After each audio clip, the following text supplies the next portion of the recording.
But I actually had something that I was thinking about that I wanted to ask you guys. So my brother called on Wednesday or Thursday, whenever I went to see Vicky Pezza, and we were talking, and he was saying how much money he's making. And I like felt in my head a little bit. He wasn't doing it to be mean, but we just hadn't talked in a while. And like I started thinking of all these things and how like I'm like a bad, like not a bad person, but like I felt bad about what I'm doing. And like the next day I was thinking about like it's him making money it has nothing to do with me really.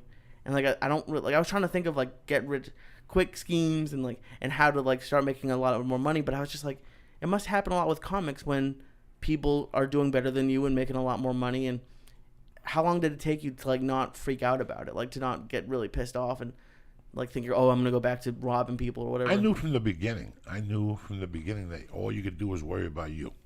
I knew from anything else I ever did. When you're a comic, you're just golfing.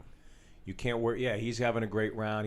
Fuck that. You got to concentrate on your game. That's it. And you're always competing against yourself. That's the way I've always viewed comedy, because that shit's gonna eat you alive. Literally, it's just gonna eat you alive. There's always somebody who's doing better than you. There's always some new guy that's gonna start to pop, and the flavors of the month, they all go by the wayside.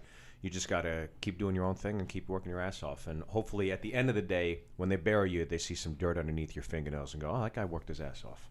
That's the way I always look at it. You know, it's cliche to say, but it's like I'm a little older than you, and life is like peaks and valleys. You're going to be hot at times, and you're going to be cold at times. It's life. You're going to have good years. Yeah. You're going to have a fucking bad year. You're going to have a divorce. Something's going to happen. You know, your mom passes, your dad passes.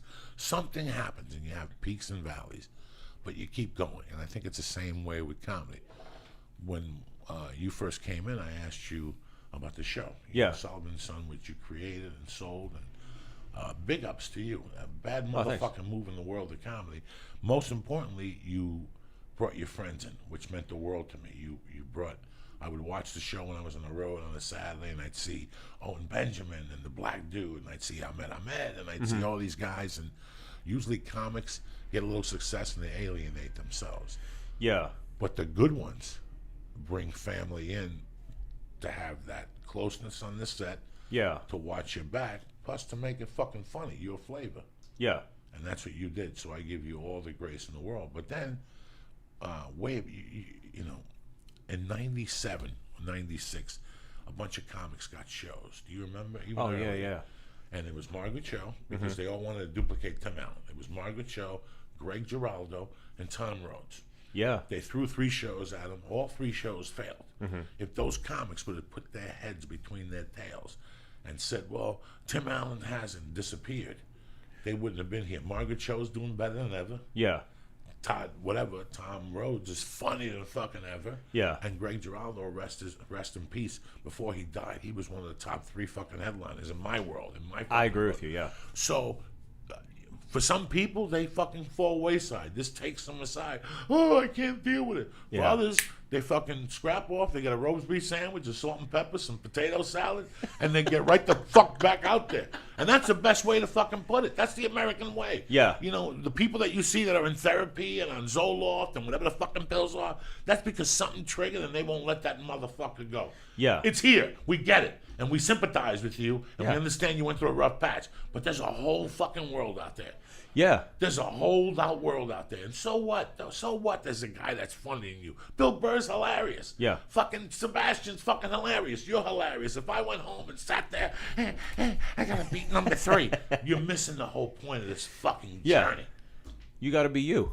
That's why, like, one of the things I learned when I was at the Comedy Cellar in New York City, 7 years at the Cellar, you see everybody there. It's much like the store where on any night Chappelle's going to come in, Chris Rock's going to come in, Seinfeld's going to come in. Anybody's going to come in there and kill it, and you might be after that guy. And when I was starting off, I was like, oh, well, I'm not as good as Chappelle. I'm not good.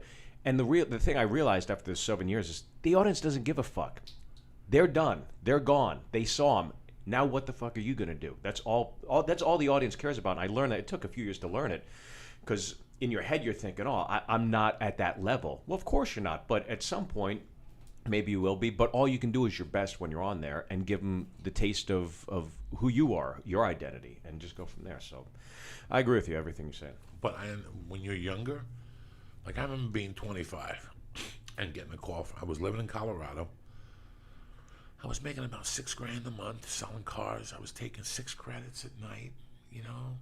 I had a dog. I paid $450 a month rent. The car was given to me if I sold 3 or 4 cars. Mm-hmm. I wasn't doing bad. Yeah. I wasn't fucking doing bad.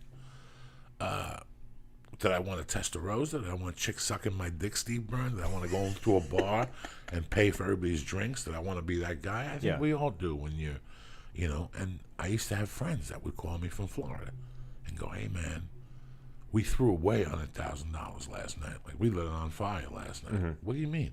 We're down here. Remember Bob Galindo? He has a stock guy. I came down. He bought me $5,000 suits, and I'm living in his house. And I'm selling stocks. And I'm swimming. And I remember going, holy shit, what do you make a month? And the guy's like, $28,000, and I don't work Fridays and Saturdays and all this shit. And I remember hanging up the phone and feeling like you and going, well, but going, you know what? I got my own thing going on here, and not being jealous. And a year later, they all got arrested for penny stock fraud, and they all had to do 10 years. Shit. And they lost their licenses, and today they're firemen on the, you know, they're doing fucking roofing work. I see them when I go home. All those guys. Your brother's a fucking fitness guy, okay? Right. Unless you're fucking Jack LaLanne, you ain't making no fucking money in fitness. He's a personal trainer making $12,000 a month. I'm sure he's paying somebody. He's doing 1,000 things. That shit don't last. I wish him a lot of fucking luck in the world. Yeah, I mean, I wasn't mad at him. No, you like, oh, we don't have a good relationship, but like, he wasn't doing it to be a jerk. But he was telling you what you should be doing to make that type of money. Like that, a little bit like that, and then it's just. He's my younger brother. I'm the older brother. Like, and part of me was, I was like, I should be making more. Like, I should be making more than him. But you're right. He also lives 2 blocks from your mom, and he goes over 3 times a week for dinner. You follow what I'm saying to you too? Doesn't he live close to mommy? Yeah. All right then. So at least you're out here sweating your balls out by yourself. What the fuck does he know about that? You know, he's 2 blocks from mommy. Shit goes bad, he goes back to mommy's. You're out here living with 2 Mexicans. Shit goes bad, you're on the floor next to the cousin and the other guy who's not around no more. Yeah. Right or wrong? These people, you know. Totally, yeah. You cannot ever worry in your life what somebody's doing. You cannot worry about it in your life. It should inspire you, especially when somebody close to you and they're a good person. Yeah. And something good happens and you're like, wow. That means I got a fucking chance. Yeah. I got a chance. Yeah. No, and I hope he does well, because he's worked on it for years. When you see fucking people on TV that I know you don't want to name, they're fucking morons. And you're like, this fucking idiot's making a living. Can you imagine what I'd do if I got a paper and a piece of paper? Yeah. Can you imagine if I stopped drinking, get a piece of paper? And that's how, in my world, that's how we became comics. We were flicking through the channels one day, and we saw some fucking idiot cracking jokes with a balloon in his head, and we saw him again, and then we saw another stand-up show. And then one day you go, you know what? To yourself, you go, you know what? I'm funny in that fucking cunt. Yeah. And then some guy at work, while you're driving a limo or whatever, goes, you're a funny guy. That matches both thoughts together. I'm funny in that fuck. Now you have the fear of getting on stage for a year, or it took me a couple fucking years to get on stage after that. I determined that I was funny in that fuck I saw. Right. And my buddy told me I was funny in all those fucks. It took me a year, you know? But that's it. It should inspire you. What the fuck are you giggling about? Nobody... Why did you like him? What did he do? He did an error. I knew a second ago, but now... keep going from where you told it, because then... You know that little forehead you got?